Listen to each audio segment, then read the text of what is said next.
siwa weche machal kamano samoro ochopo kata chato ng'ata cha kwalo gige ne te koro gonu simu ni orna urumia monda idh gari aduog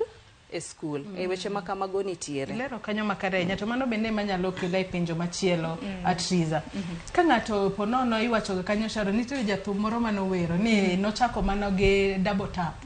Instagram je mang'eny ni ji double tap kineno picha makare ng'ato koketo kanyo selfie ti double tap nochako mana kamano to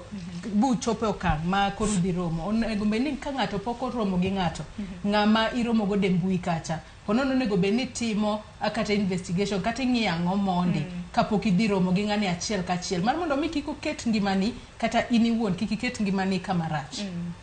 erokamano aparo ni kaka youth oningo wabed gi mokwongo bede at least gi a friend minyalo nyiso ni and aromo gi ng'at makama kamae and we are planning a meetup to meetup ni plan eno gi bede ka obedo kanye koro ingeni sama in kamano at least nitiere ng'amo ng'eyo ni idhi kama kamae to mar ariyo nyaka ibed ni in iwuon no in as much as iromo gi ng'ato pok inene but nitiere iwacho ni background information minyalo dwaro kuom ng'ato ingeni at least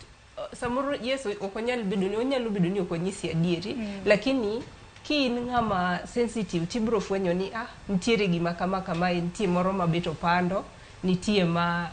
tinde rimbire mbon nitiere kotito koka ok nyal ng'ima diera gima muka diera